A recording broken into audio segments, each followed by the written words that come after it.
Unfiltered. Ricky Bo, Bill Colarulo. Philadelphia Sports Talk.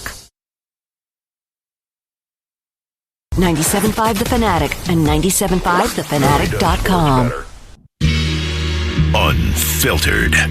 Ricky Bo, Bill Colarulo. Philadelphia Sports Talk. 97.5 The Fanatic and the Fanatic app.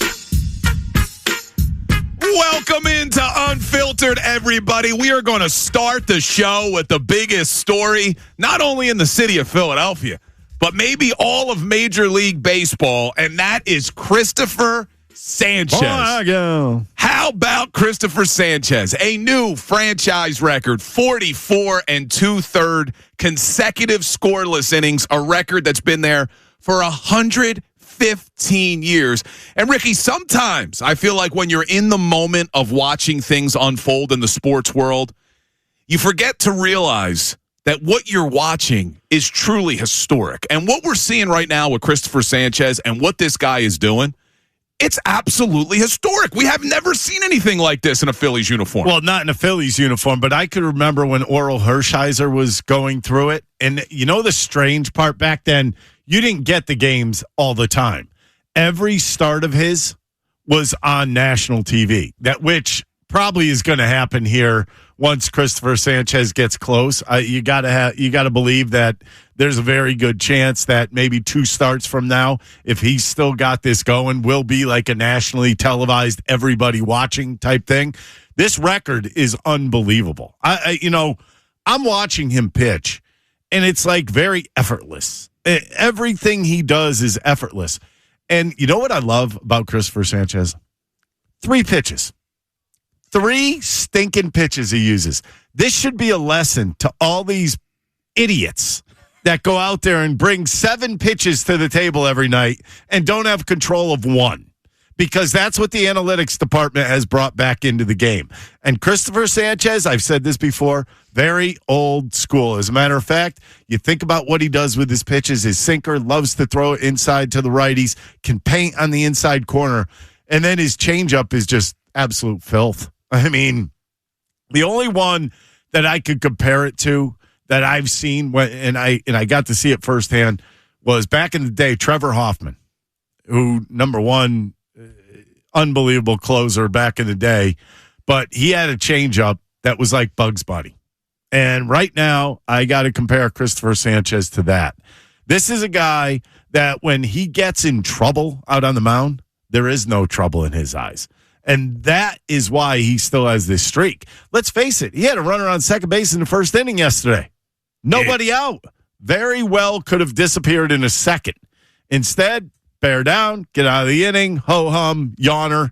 I'll go 7 innings instead. This guy, man, don't blink, because you're missing a guy that deserves all the credit in the world, because think about when he started. See, this is what I love to do when guys start doing historical things. When he first started, do you know who his competition was to win a job as the 5th starter for the Philadelphia Phillies? Do you have any idea? You said it before, and I'm forgetting the name now. How could you forget the name? You said it before. Bailey Falter. That's correct. And if you remember, I believe they split a game.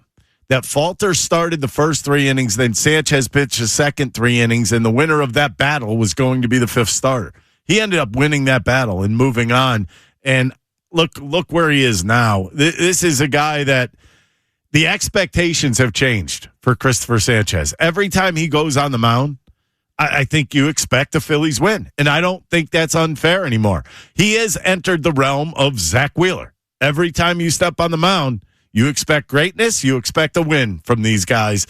And I'm not saying that's a bad thing, because I think it's a really, really good thing. But when I look at him and what he does out on the mound, it's something special. And don't blink, people. Keep your eyes on this guy. He's going to pitch against his next start's going to be at home against the Padres in one of those games. I know they have a day off today and a day off Monday, so I don't know how they're going to line that up. But this is a guy that is must watch right now for the Philadelphia Phillies. Yeah, he really is, man. And just to put some of this into perspective, these are some of the things he's doing right now. We already know franchise record, 44 2/3 consecutive scoreless innings. He also has the franchise record 5 consecutive starts of 7+ innings pitched and 0 earned runs. Franchise record for the lowest ERA in a single month. It's 0 in the month of May. Second most innings pitched in a single month with 39 with 0 runs allowed in Major League Baseball history. And he's the first pitcher in the modern era with 40-plus strikeouts and no runs allowed in a calendar month. And now we turn our focus. He's got the franchise record for most innings in a row without a scoreless innings. He turns our focus to Major League Baseball. You mentioned Orel Hershiser. He's at 59 innings. Still a long way to go, but with the way Sanchez is pitching, is there anybody who thinks he can't do it? But the way he's throwing the ball right now? I told you he does it very ho-hum. And to add to those numbers, you want to hear his numbers in May? 39 innings pitched, 25 hits. 25 hits. Obviously, no runs, no homers. Here's the special part. 3 walks and 45 strikeouts. That is sick. That is sickening. It's amazing, man. That is dealing with the best of them. I mean, you got to give him all the credit in the world. And you know what I love about him? So humble about it. Like, he was asked about it. He's like, yeah, it's pretty cool, and I'm very proud of myself. I think that's a great answer. Why? You should be proud of yourself. Now, only like 5 other pitchers have done this ever. It's insane, but not to bring us down. But as you're throwing out those numbers, the thing that keeps jumping out to me. Here we go. 5 starts, no earned runs, and yet he's only 4-0. Well, he lost the game 1-0 to Cleveland. How do you not have a 5-0 record? Wouldn't you know it? That was like, I don't even know if you would call that his worst start, but as far as like walking, he had 2 walks in that game. That still doesn't give up a run. Only had 6 strikeouts in that game. But if you remember the Guardians, they were free swingers. Early on in counts, they were swinging. A lot of ground ball outs, and that's what it's all about sometimes. It's about, you know what, taking what that offense will give you. But, I mean, I watched that game yesterday. There's got to be some intervention. What do they call it? Divine intervention. What, with the Crawford making that big catch in Crawford, center? a huge catch in center field. You look as far. Machado crushed that ball to left. If that game was played the night before, that ball's up in the upper deck. Yeah, it stays in the park. So, I mean, I think I've had that happen to me once, and I know the game. So, I mean, it's just one of those things where you feel like he even said it. He said, yeah, I thought it was a home run. Yeah, it is. It is some intervention. You got to get a little lucky. But like you mentioned, that changeup is just ugly. Ugly in a good way. Yeah. If you're a hitter, it's in a bad way. You know what was interesting? I was really concentrating on yesterday, like, how many strikes does he actually throw in an at-bat? He'll get ahead, and then it's like fishing. And I think he almost plays a game with this. Like, I'm going to start a changeup over the middle of the plate. It's going to end up a foot off the plate, and they're going to swing. And it literally, and I'm trying to work along with them. And I guess pitches pretty well what he's throwing because I watch him so much. And I guess if you're watching every pitch, you're going to start like, the Padres don't see him every game like I do. And I'm like, well, here comes a changeup. It's going to go off the plate. But I'm thinking to myself, if I'm hitting, I'm swinging because I think it's down the middle. And the one thing that tells me is that they don't see a rotation out of his hand with his changeup or his slider. They are up Blanks Creek without a paddle. Well, they might have a paddle in the bat, but it's not helping them. It's remarkable what he's doing. And now what you're watching could be, and it's being described by a lot of national analysts, as maybe the best Cy Young war we've seen in quite some time. You look around the National League, you got Ohtani, obviously Sanchez, Mizorowski, what he's doing, Chris Sale, Chase Burns, all these guys are in the mix. Now I'm going to say something. I'm erasing Ohtani. You don't think he pitches enough? Christopher Sanchez has 79 innings pitched right now. He has 49. That, to me, if he wins a Cy Young, that is bull spit. Yeah. I mean, he does have a below 1 ERA, which is absurd. I understand. I know what his numbers are. I see his numbers. I get it. But my whole thing is you have to be able to go out there every 5th day if you're going to be a Cy Young candidate. Unless you're a reliever that has a ton of saves and like a minuscule ERA. Well, we're going to talk to later today at 5 o'clock. Our Hall of Fame writer for The Athletic, Jason Stark's going to be joining us. And there's been a lot of Phillies fans coming at him because he did his Cy Young race update a couple weeks ago, and he didn't have Sanchez as the number one. You think he's on there now? So he wants to defend himself a You little. think he's on that list now? Yeah, so he'll be joining us at 5 o'clock. According to FanDuel Sportsbook, right now, best odds for National League Cy Young, Christopher Sanchez at a plus 150. Mizorowski's the closest at a plus 300. Then Paul Skeens still in the mix. Stop right there. He should not be on the list right now. Skeens? No. He's got a 3 ERA. There's 5 other guys that have better ERAs than him. I understand he's won Vegas it before. odds, yeah. I get he's won it before, but in all honesty, if you were doing a list, would you put him on it right now? No, not right now. Like if you had to give somebody 5 pitchers to go, here's your picks. Are you putting Paul Skeens on that list? I know Livy Dunn's there, so you might say yes. Yeah, just so she could be around. Yes, I guess maybe you would throw him on there because of her, but not because of his on field. He's had three games where he was subpar. One of them against the Phillies. Skeens, yeah. So he's on the Vegas odds, but I don't put him in the top right now in the race. It's Mizorowski, Sale, and Burns. But when the voting comes around, you know what they're going to remember: a scoreless streak. You know what? Let's keep before we even turn our focus to the Cy Young stuff, let's relive the moment yesterday. What it sounded like right on NBC Sports Philadelphia. Tom McCarthy on the call when Christopher Sanchez set the franchise record for the most consecutive scoreless innings. Listen to this. Ground ball back toward the middle. Stock to his right. Has it. Throws to first in time. And Christopher Sanchez has set a new franchise record for scoreless innings by a pitcher as he passes Grover Cleveland Alexander, a record that stood 115 years. And the 29-year-old from La Romana, the Dominican Republic, has established a brand new feat. It's unbelievable. I mean, even hearing the call again, it gives you goosebumps. Because, Ricky, have you seen anything like this? Like, we've seen pitchers come into Major League Baseball that have all this buzz around them. Like, oh, this is going to be the next ace. This is going to be – look at Andrew Painter, right? We've been hearing about Andrew Painter for years now. Christopher Sanchez, in essence, came out of nowhere.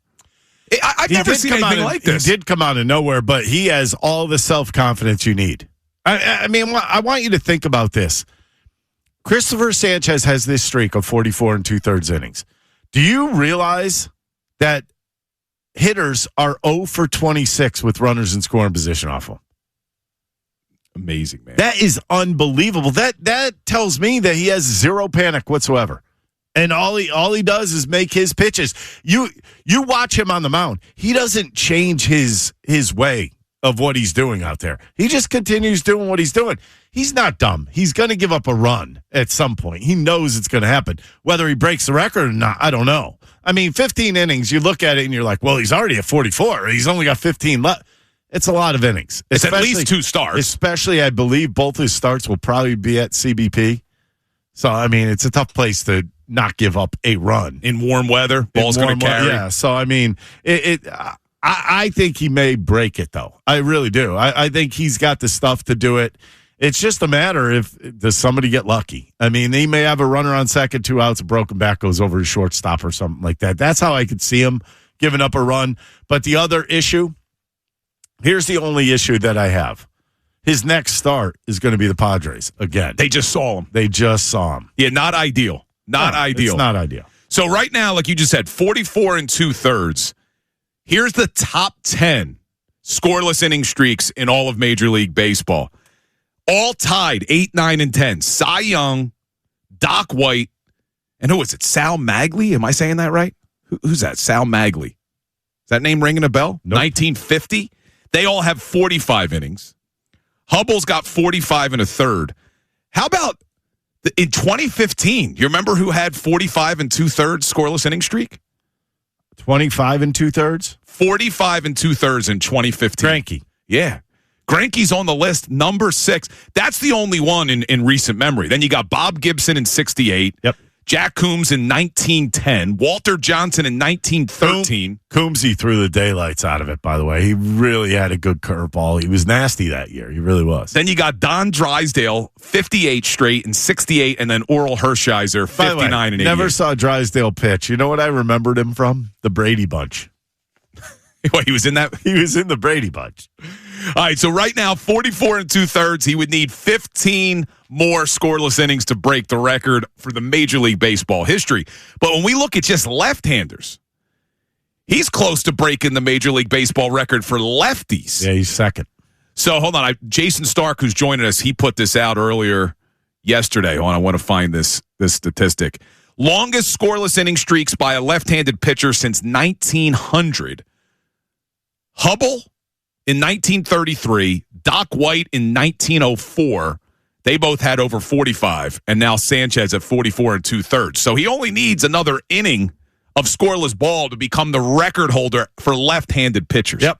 This is insane what we're watching. He's definitely getting there. It is, you know what? It is insane. I was watching that game. Sorry, I had to leave you yesterday. Yeah, you got to watch the game. I was watching the game, and the one thing like that you really take out of it is that he has a really good idea of who he is. And I know that sounds odd, but I think he trusts his stuff more than what a batter's like. What you do is go over a batter's weaknesses. I don't even think he needs to do that. I think he just needs to throw his stuff, because I don't think anybody in their right mind can hit him well. Not now. It's incredible to watch. So here's what I want to do. I want to hear some Christopher Sanchez appreciation today. So hit us up on the Davis Honda text line. Send your voice memos for We Hear You. Are you appreciating what you're watching? Like, is it actually setting in how historic this is, what you're watching with Christopher Sanchez? 610-632-0975. And I got another question that I want to get to.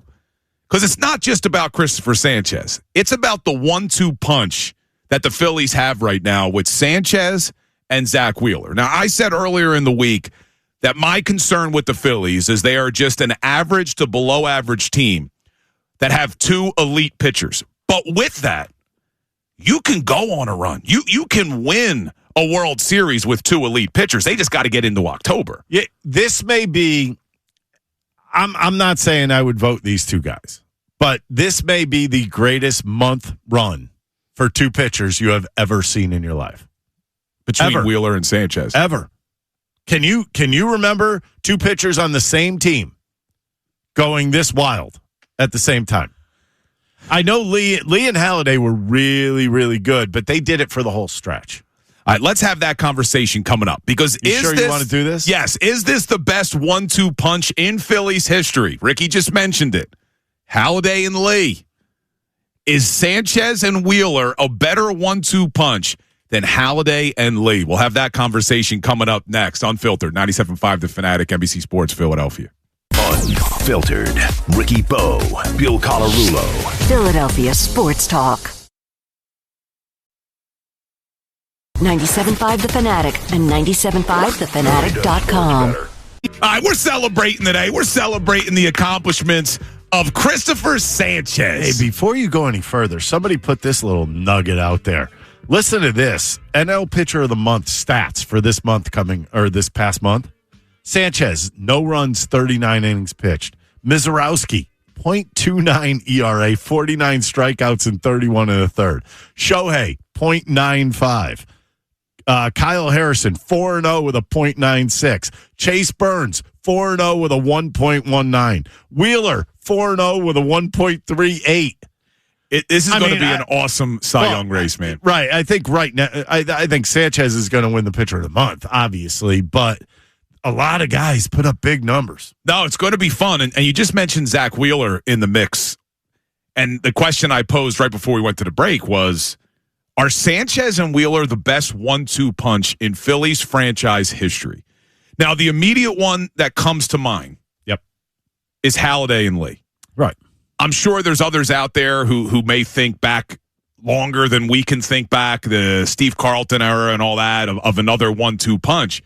But for me, it's close, man. Sanchez and Wheeler against Halladay and Lee. And the reason why I say it's close, as dominant as Roy Halladay was, and he was tremendous, when you look at his career with Cliff Lee in a Phillies uniform, you really only got that 2011 season that was this dominant.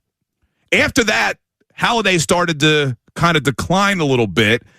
When Halladay won his Cy Young, which was 2010 in a Phillies uniform, Lee wasn't here because Ruben Amaro traded him away after their 2009. Right. So it's just interesting. What is a better 1-2 punch? Is it Sanchez and Wheeler, what we're watching right now, or was it Halladay and Lee?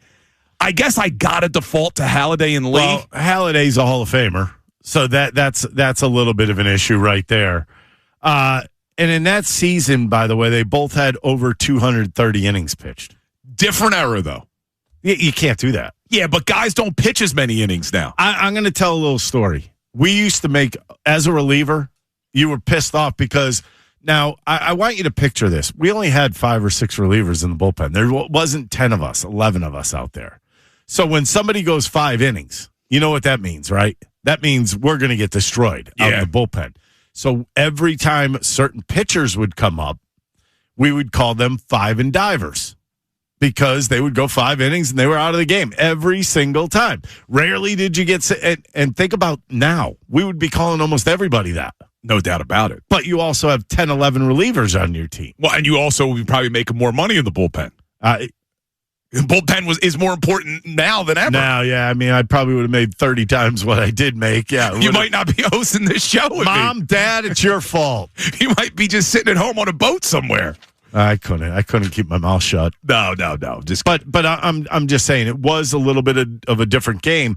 But when you're pitching more innings, obviously your ERA is probably going to be higher because you're going to tire at some point during that season or during games. Like they used to leave guys out there to hang. Now, you said, though, you're giving the nod to Halladay and Lee because Halladay's a Hall of Famer. Wheeler's got a shot to be a Hall of Famer, doesn't he? Yeah, but he's not. He's not yet because he's not eligible yet. Well, I mean, sorry. I do judge that on Judgment Day, if you want to go that way. I look at it this way. I think these two guys are and here's my other reason why I can't really judge that. It is 1 month we're really talking about. Is that fair to say? Yeah. Okay. What if I don't want to say that. I'm not going to say it. What were you going to say? I'm not saying it. All right, you're going to put negative. Yes, I'm not going to throw any negative vibes out there. So I love what they have done for the last month, and I just said before we went to break, this is the most dominant month we've ever seen from 2 starting pitchers on the same team. All right, now Booney, who's producing for NBC Sports Philadelphia today, he put a graphic up on the television. Better 1-2 punch, and he's comparing Halladay and Lee through the first 56 games of 2011 to Wheeler and Sanchez through the first 56 games of 2026. Okay. All right, we got a side-by-side comparison. Halladay and Lee were 11-8. Sanchez and Wheeler are 10-2. All right. But then let's look at ERA. Through the first 56 games of 2011, Halladay and Lee had a 3.20 ERA. Sanchez and Wheeler 1.54. Right. I said they've had a better month. Now, if this was the end of the season, maybe my answer would be different. Well, this was also before Cliff Lee caught fire because it was Cliff Lee's month of June that was insane, wasn't it, in 2011? Yep.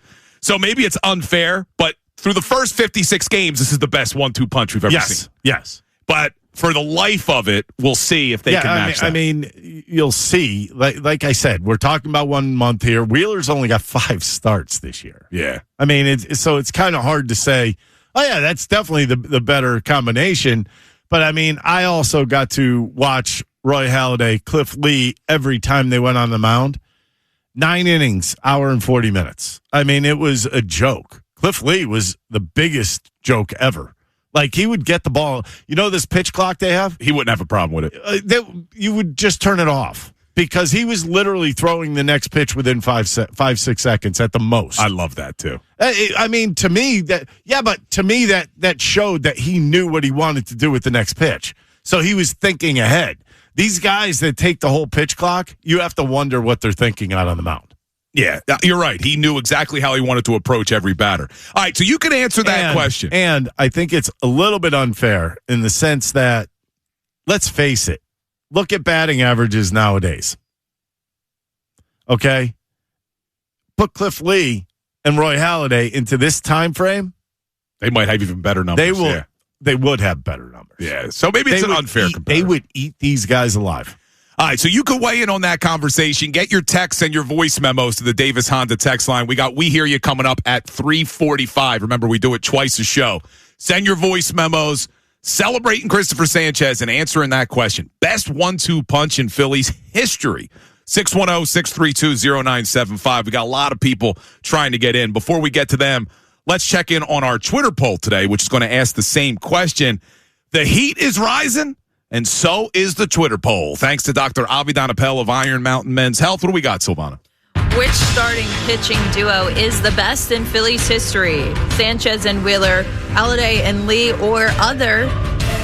65% are voting for Halladay and Lee, 35% for Sanchez and Wheeler, 0% for other. We did get some comments, though. Even though people aren't voting for other, I see a lot of people, including Steve Carlton. People are saying Carlton and insert second pitcher. It doesn't even matter. Well, because he went over 300 innings. I mean, it's kind of a lefty was a beast. It's kind of like almost comical how many innings that he used to throw, because that was even more than I can remember a lot of guys going when I pitched. He was just out there every game, just going as far as he can. But you know what he never did? 44 2/3 consecutive scoreless innings. That record belongs to Christopher Sanchez. All right, let's go to the phones. We got a lot of people who want to get in to talk about our ace, Christopher Sanchez. Let's go to Bob from South Jersey. Bob, what's going on, man? How you doing, gentlemen? How you doing, Selena? We're doing well, my friend. The show, Ricky Bo, you were right. Don Drysdale was on the Brady Bunch, bud. Yep, Drysdale on the Brady Bunch. But this Christopher Sanchez is just amazing, and I think the best 1-2 punch when it's all done is going to be these two. And you got to go with Cliff Lee and Roy Halladay as of right now, because they're proven and they're Hall of Famers. Is Cliff Lee a Hall of Famer? No, he's not, right, Ricky Bo? Cliff Lee's not. He's going not. to be, though. Will he be a Hall of Famer, Cliff Lee? I don't think he is, right? He would have already been. Yeah, let's see. Does he have a case? He is not. He would have already been. He appeared on the ballot for the first time in 2020. He only received 2 votes. Yep. And because he fell short of the 5% threshold, he's dropped from future consideration. So Cliff Lee will never be a baseball Hall of Famer. But I agree with our man Bob. I think you got to give the nod to Halladay and Lee right now. But if Sanchez and Wheeler keep this up, and if there is baseball next season, which the MLB and the MLBPA started their negotiations over the last 2 days. Right. We'll talk to Jason Stark about that at 5 o'clock. If there is baseball next year, you have Wheeler for another season. If Wheeler and Sanchez do this next year too, we would probably answer this in the affirmative. Yes, Sanchez and Wheeler are the best duo ever in Phillies It franchise. very well could go that far, yeah. I mean, I think Christopher Sanchez has just made himself into an absolute stud. And let's face it, he's the number one on this team. Oh, yeah, he is. He is the number one. If you had a Game 7 in the World Series, who are you starting? Christopher Sanchez. Yep. That's exactly the truth. Bring in Wheeler to set up Duran. There you go. Obviously, you probably wouldn't have both of them. So somebody would have pitched Game 6. Yeah, I'm kidding. But really, I said it earlier in the week. I still stand by it. Even though they swept the Padres, I still stand by that I think this team is an average to below average team in terms of the lineup. But when you have 2 pitchers like Sanchez and Zach Wheeler, if they could get into October, and I think it's going to be a big if, I still think it's going to be hard for them to win enough games to make the wild card. It's possible. But if they get to October, you could put your money on the Phillies in every series, because you've got 2 guys that you could rely on in every single series with Sanchez and Wheeler. You definitely do. I understand what you're saying, and these guys have been good in the playoffs, whatever. I don't want to do this right now. I don't want to do this right now because we know the Phillies bats in October, what happens.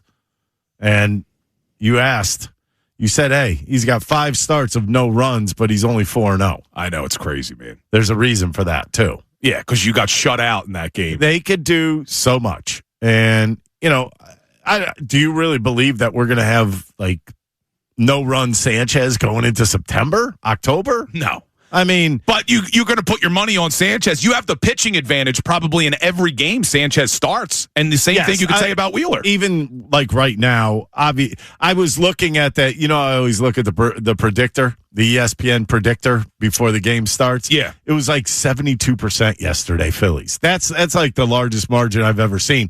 And that Padres team, good for them. I'm glad they can't hit because those guys suck. You know who sucks? Machado. Nick Castellanos, man. Oh, he's brutal. Nick Castellanos. Listen, you already had people come at you before. Well, his parents aren't listening. His mom and his wife aren't listening to the show anymore. As far as you know. They're listening to San Diego radio. But yeah, they'll come after us. But look, he's not that Adolis Garcia is doing much more at the plate. I mean, let's not say they replaced Castellanos with anybody. Actually, Nick played well in the field yesterday. He made that one big catch. Who was that on? I don't know. I'm trying to remember it. And he was not coming into his left. It was actually going to his towards the right. No, it was in the gap, right? Yeah, it was in the gap. Stop. Because if you remember, what they did to try to help Casty is was it Turner? Might have been Turner. It might have been Turner. I think you're right. But you remember when he was in Philly, what they did to help Casty is they moved him over so everything was forward to his left. Yep, because he moves better towards the foul line than he does the other way, he actually which is unreal. He did make a nice catch in the gap. But yeah, he is not a good baseball player. Padres are not a good baseball team. But the Phillies get the W. They get the sweep in San Diego. They're now above 500. You know what the craziest stat is? You're going to tell me? We're now 28 games into Don Mattingly's tenure. Rob Thompson lasted 28 games, right? You're through 56 games. In the first 28 games under Rob Thompson, the Phillies had 0 shutouts. Under Don Mattingly, they have 8. That's not Don. Nothing to do with Don. Nothing. You had 0 shutouts the first 28, 8 in the next 28. Even he'll tell you, they'll ask him about the pitching. He'll be like, I have nothing to do with that. I mean, that's been the biggest difference with this team. I love Don Mattingly. I like Topper. I mean, I'm not going to sit here and say I didn't think he was a good manager because he was. Well, Vic knows. Vic was mad they got rid of Topper. Vic is pissed. Vic is pissed. I got to get back out on the golf course with Vic and see if he's still pissed at the Phillies. Well, if they keep winning, he won't be that upset. He'll get back. No, he's pissed. You get pissed at an organization. He's not pissed that they're winning now. He'll be back. You going to tell me if they're in October, Fangio's going to say, no, I'm still down? He'll be rooting. That. Nah, he'll be rooting. All right, look, here's what I want to do. I have to have a conversation with you that's going to make you upset. Because we're sitting here and we're singing the praises of Christopher Sanchez. We're singing the praises of Zach Wheeler. Do we owe Matt Klentak an apology? Nope. Oh, here we go. We're going to have that conversation coming up next because who was the person who brought Sanchez and Wheeler to Philadelphia? It was Matt Klentak. Love it. Ricky Bo, you got an issue, an apology. We'll get to that coming up next on Unfiltered, 97.5 The Fanatic, NBC Sports, Philadelphia. Unfiltered. Ricky Bo, Bill Colarulo. Philadelphia Sports Talk. 97.5 The Fanatic and 97.5thefanatic.com. You know what's funny about this song? Doesn't it start off with Uncle Ricky? You remember this song? No, it doesn't. Isn't this Slick Rick? Nope. I thought this is how we do it. Nope. This is how we do it. Oh, I'm thinking it's Slick Rick, where it's like Uncle Ricky. Anyway, either way, good jam. Matt, I think Ricky, don't lose my number. They must have sampled it. I think they must have sampled Slick Rick's song. Anyway, all right. I have to have a conversation with you, Uncle Ricky. Oh, really? Because I think you owe someone an apology. No, I don't. Anyone that has listened to Ricky Bottalico over the years know that he's not a huge fan of Matt Klentak. And I get that Matt Klentak's era did not end very well. His tenure as the general manager of the Phillies did not end with any championships, right? But as we look back now, with the luxury of 2020 vision, that is, how can you not say that Matt Klentak did some incredible things for this Phillies organization? Let me just list a couple of them, Ricky Bo, and then you could issue your apology. Then you could issue your apology. You could KMA. Who traded for Christopher Sanchez? Go ahead, you can answer. Oh, Matt Klentak did. Who signed Zach Wheeler? Tough signing, Matt Klentak. Who was the GM when they signed Bryce Harper? Why did you say it like that? Who was the GM when they signed Bryce Harper? Like that? Well, maybe Middleton closed the deal. Yes. But who was the GM when they signed him? John Middleton was. Who was the general manager when they signed Bryce Harper? John Middleton was, and you know he was. Klentak was the GM. Who did the signing? Middleton closed the deal. Who did the signing? Middleton closed the deal. I'm not going to hold that against Klentak. Middleton was the owner, and he closed the deal on Harper. You just suck. Now go ahead. He traded for Sanchez. He signed Wheeler. He was the GM when they signed Bryce Harper. Who traded for JT Realmuto? That would be in the Klentak era. That was a no-brainer. Oh, stop saying no-brainers. You are taking away what that guy did. He was a better general manager than people are giving him credit for. Really? Look at all these players. Really? Look. Ready? Oh, whoa. Who did he bring in as manager? Smarty. Love it. Who is it? Love it. Who is it? Gabe Kapler. Yeah, how'd that go? Wasn't ideal. What's his record with the Phillies? Oh, it's not good. Just call it not good. Yeah, it's not good. Okay, you're right then. He wasn't perfect. You're right then. He wasn't perfect. Who brought in Santana? That would be Klentak. Oh, okay. Oh, I'm sorry. I'm not saying he was perfect. What I'm saying is when you look at what Klentak did, there was a lot of good in there, man. There was a lot of good in there. Let's look at Dombrowski. He's the one who hired Joe Girardi. Did that work? No. Dave Dombrowski's the guy who gave Aaron Nola this huge contract extension. He's the guy who went out and signed Nick Castellanos, Adolis Garcia, Whit Merrifield, Austin Hayes he traded for, Max Kepler. I mean, the list goes on of some of the mistakes that Dave Dombrowski made, but you don't hear anybody talking about Dombrowski in the same way they talk about Klentak because Dombrowski had a better resume before he got here. Mm-hmm. But I think you could make the argument Klentak did more for this team than Dombrowski did. That's right. He brought in Jake Arrieta. How'd that go? Listen, you're going to shut up. You could point to the bad ones. Who signed Taijuan Walker? Oh, that'll be Dave. Dave Dombrowski. Yeah, but I could. Who brought in Jordan Romano last year? That was another terrible signing. Dave Dombrowski. I'm not going to say. I said Arrieta, Carlos Santana. Oh, who picked Mickey Moniak? Where is he now? Listen, I'm not saying Klentak was perfect, but the way we remember the Klentak How did his team play? How was his construction of the bullpen? Was it good back then? Terrible. Remember? Oh, wait. It was terrible. Wait. Who brought in Brandon Workman? He got worked. Who brought him in? I don't remember. Who brought him in? I'm not disagreeing with you. Klentak wasn't perfect. You are a donkey because I could go just as much as you can. Now Bond's charging the mound. Jay Bruce. The goal is ready for him. He made some mistakes. A lot of mistakes. Corey Dickerson. But would you argue? Oh, what's wrong? Let me ask you this. Let's list the best Phillies on the team right now. Who are the best Phillies on the team right now? Kyle Schwarber is number one. Dave Dombrowski. Give you credit for that one. Yeah. Let's name the others. Would you say Christopher Sanchez? Yeah. Well, okay. Pitching-wise, yes. Klentak. Would you say Zach Wheeler? That's a no-brainer, though. You would have signed Zach Wheeler, too. You keep saying it's a no-brainer. There were 29 other teams that could have signed him. The Phillies got him. And it's arguably one of the best free agent signings in Philadelphia history. Not just Phillies history. Zach Wheeler's one of the best free agent signings. That was Dombrowski. He just hit 2 bombs in a row. There's nobody that would give him a 13-year, $300 million contract. Hitting last year? Well, that was a no-brainer. Anybody would have signed him. Thank you. It was a no-brainer. Anybody would have signed him. It was a no-brainer. And you can't just bring up Harper because you can't. Why? Klentak was the GM when they got Harper. He brought in Gabe Kapler to manage that team.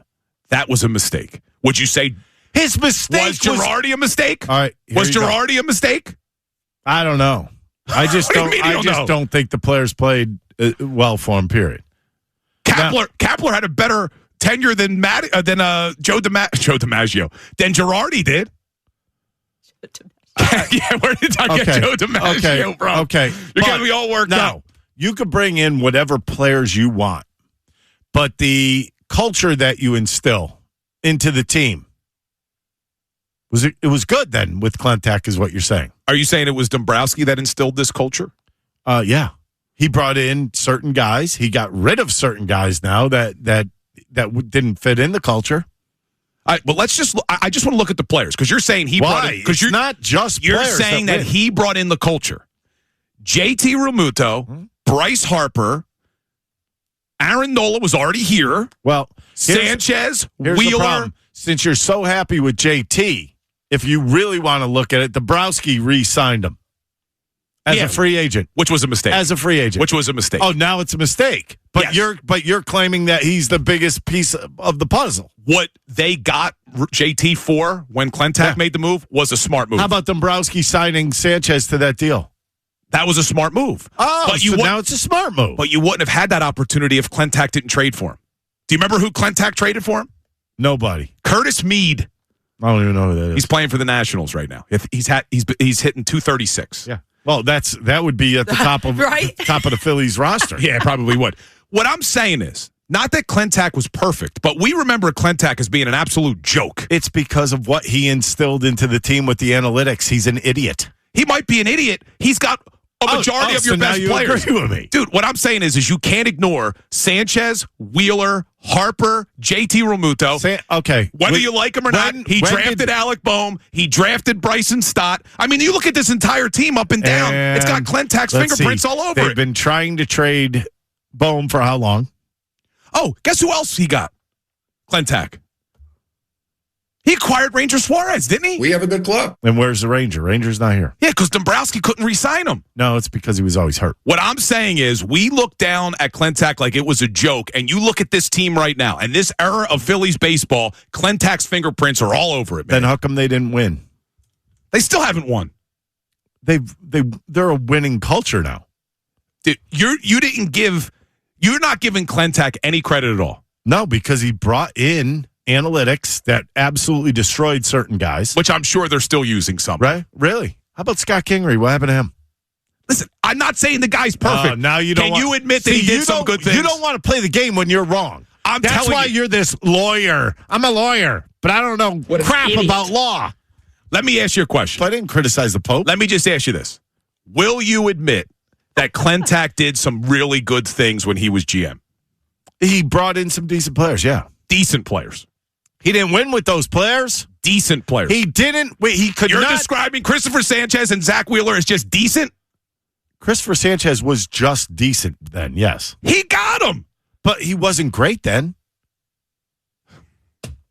I can't have this conversation. I need help on the text board, the phone lines. My whole point You're is not that getting it, don't my worry. whole point is that he was not. Christopher Sanchez was not the Christopher Sanchez back then, was he? Here's what I want you to do. Was he or wasn't he? He was not. He had to develop. Shut up about it. He had to develop. The guy's still responsible for being the one who traded for him. You know what? He made such a good team. You're pissing me off. Let me explain something to you. Why did they not win, Bill? I'm not saying he was if perfect. you're a good general manager, your team wins games. Why was that team so awful? And don't say they weren't awful, because I sat through that mess for years. Love it. They were awful. What I'm saying is if you look, because he couldn't construct a team. It's easy to get big names. Sanchez was not a big name. Sanchez was not Sanchez. And Wheeler you even just admitted that. And Wheeler wasn't a big name yet. Wheeler came over with a 4.5 ERA. Yeah, but he wasn't the Zach Wheeler he is now. It's like you're giving him the credit for Zach Wheeler being a great pitcher. Zach Wheeler gets credit for that. You're wrong. Let me hear you say this. No. Say this for me. I'm sorry, Matt Klentak. Just say it. I'm sorry, Matt Klentak. I love Gabe Kapler. All right, look, I would love to hear from Brandon Workman. Brandon Workman is all. That was his big move to get the Phillies over the top, and the dude was a pitching machine. All right, let me say this. Let's just end this conversation with this. I agree with you that Matt Klentak was not a great general manager, and they probably were never going to win anything. He couldn't win games. If he stayed. He couldn't construct a team, quote, team. But I think to look back on his tenure and not give him some credit for a lot of what we're seeing right now with this Phillies team is just hating on the guy. I don't hate him as a person. I just think that team sucked when he was here. Yeah, but half the team, if not more, is his people. You did not feel like the Phillies were being used like almost as guinea pigs during that time period? All right, look, we'll continue this I'm asking conversation. you, how come you can't answer that simple question? Yeah, the guy made some mistakes. I'm not saying that. But if you like just Bryce, could never admit that you're absolutely 100% wrong in this situation. Do you want him back as GM? No. Why not? I don't. Don't make me do it again. I don't.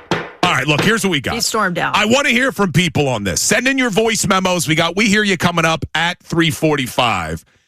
Do you agree that Ricky Bo should issue an apology to Matt Klentak? Because when you look up and down this roster right now and the same team over the last couple of years, Klentak's fingerprints are all over it. Send your voice memo, 610-632-0975. We will get back to the Phillies.